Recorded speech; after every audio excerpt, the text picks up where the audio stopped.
Good morning, everybody, and welcome to Bloomfield Farm.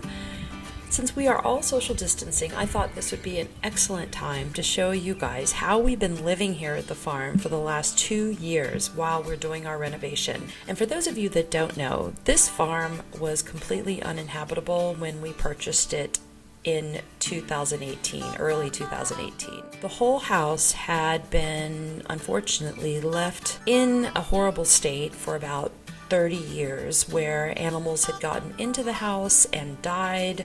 There was a hoarding situation, and it wasn't really the owner's fault. He was elderly and he had inherited the home, and before him the house had just become kind of a dumping ground of things for the previous owner, which was his great aunt. But Bloomfield, of course, is so beautiful. It's really didn't change our minds at all, but we wanted to buy this house and we wanted to fix her up, and we had to do it from quite a distance away.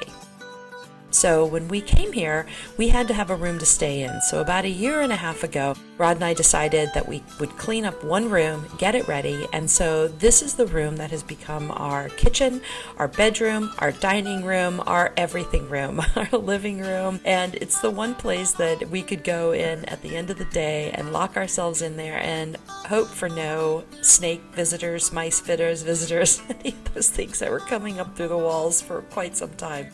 But now that we are almost completed on our restoration, now that the floors are done, we won't be staying in just this room anymore. So I thought, well, this would be a nice little way of saying goodbye to this room and how we had to live for 1.5 years while we fixed up this house.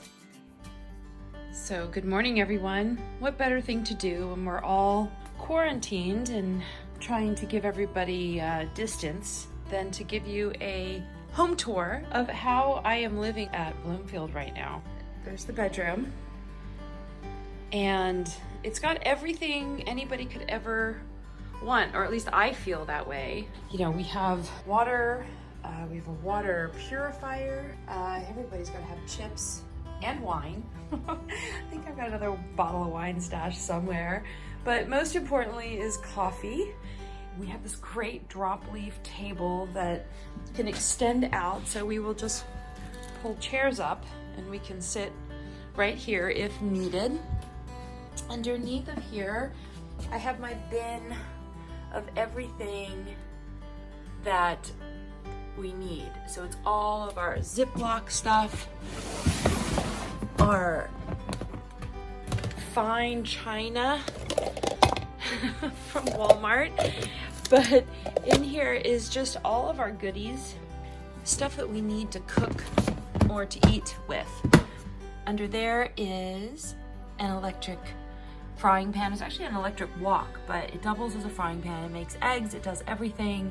I absolutely love that thing. I got it at the secondhand store for hospice, and so I think I paid like $3 for it. Over here we have our bowl of fruit and anything that we would need to cook with. This is amazing. If you guys haven't tried this, you need to try this. So what I've been doing is I put this dressing, which is delicious, over this whole grain bread, this Nature's Promise artisan bread. It's just filled with nuts and goodies. And so at night I drizzle a little bit of that over that with some cheese, some sliced turkey, some sliced ham, some tomatoes, some basil, and I just have a little quarantine picnic.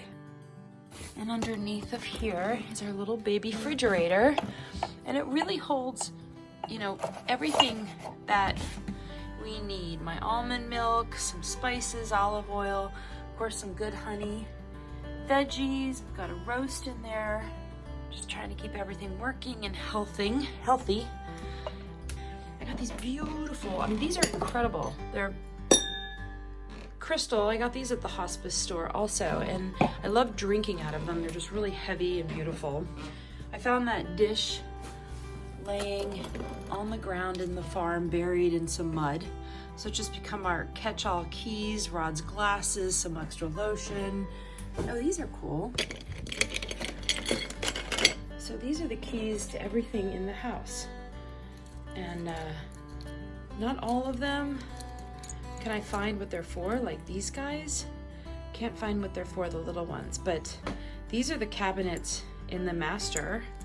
This is the door downstairs with the ripple leaded glass.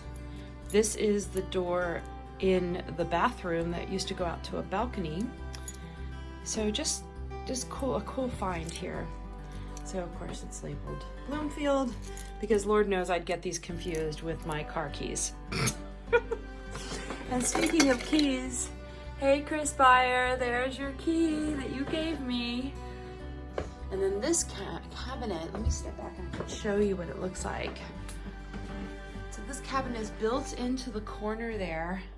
And it's just really a neat cabinet, and I thought it would be really spooky inside, but it's actually kind of cool. I do want to paint it like a pretty powder sky blue inside, but you can see in the cabinet I've done, keep my light bulbs there, just some candles, smoke detector, probably not the best place for the smoke detector, a couple old locks that I've redone for the house. Oh, I put lavender in there to make the cabinet smell better. These are old scraps of wallpaper that I've removed, the old frame, again, more candles, and down there are the necessities, a puzzle and alcohol. But I really love this cabinet. I do want to do, like I said, like a sky blue, a powder blue in there, just to cheer it up a little bit, because it is a little bit dark. I use this mantle as a storage place. This isn't a display of my decorating ability, I promise. I've just kind of stuck some things up there that I just don't want to get dented or moved around, and I like these candles. These candles, I don't have the batteries in them, but you use this guy and you turn them on and they flicker at night, and it's just makes the room so warm and cozy. Down here, I have a little bit of a boxwood going, which is plastic, but it makes me happy for right now in the winter. A little lamp. This is the cutest little lamp. I got it for like $3 at a discount shelf in Walmart. So I just really love it. And here we have the book. So Bloomfield is in this book, Shadow of the Blue Ridge. Then this other one, Vintage French Style. And then Interior Woodwork of Winchester, Virginia. That shows our mantles, which is just kind of cool. And then this, I love this little stove. I mean, it looks a little bit tacky, but that's it when it's lit. And it's just really nice. And you're sitting in here at night, and just makes for a really, really cozy little fire. And then it has an amazing heater. Like, I have to turn it off at night because it gets too hot in here. Of course, there's our poles to our chimney. We had flues put in. So for ambiance, I'm gonna keep that going. Then I've got vases, some more candle labra things that I actually got one of them at a yard sale, and the other one I got from First Dibs. And I found one of them. I was like, there has to be more of these in the world. There has to be. There's no way that God just made one of those fantastic things. So I went on First Dibs. I went over all the websites and found it, and I made the lady an offer, and she took my offer and sent it to me. So now I have two of them. They don't match identically, but they will go on either side of a fireplace at some point, or you know, a door or something. I don't know. I buy these things sometimes and I don't know why. I'm just propelled or compelled to buy them. And then a few years down the road, it's like, oh, I find the perfect spot and up they go. So I love these. I can't wait to see them flickering at night in the hallway. So down there, I found this little restoration hardware pot that is just so pretty. In fact, I'm gonna go out today and pick daffodils, and I'll show you guys that later. And I found these little wreaths for $1 at the, this is all from the hospice store. People just turn this stuff in, and then we go in and we buy it and repurpose it and just make it pretty again. Just like these little vases. I got 5 of them. I'm gonna put them on every bedroom door, and as the seasons change, I'm gonna put fresh flowers in them. That is real boxwood from our boxwoods, and it dries like that. That's gotta be I don't know, 5 months old. And it's been sitting up there just like that. So these will just hang on the door. They're really cool because they've got a flat back. So let me turn it this way. See, it's got a flat back to it and a little hole. And so I can just put a nail right there and just hang it on the door. So I thought, like I said, I have 5 of those. These little paintings I found in an antique store. I just love them. One of my best friend's name growing up is Ethelda. And so every time I look at these pictures, I see Ethel written on there, which is kind of an extinct name. So I just love Ethel's work. It's just really sweet and primitive, but just beautiful. I think she liked her work too. So I look at these and I think of my friend Ethelda, who has nothing to do with these paintings, but it reminds me of her because I see part of her name. And also I think of the sweet lady Ethel who did paint these at some point in the world. This is a cool little find. This is a secret, it's Italian secret box. Ta-da, so you can put goodies in there. Love notes for your lover. And I believe that this one comes up as well. So look at this. Little secret finds you can put in there, and as it just sits there, it looks like a little just gilded pyramid, which is just so fun. That will be removed when we finally have people come back and the plasterers do this room.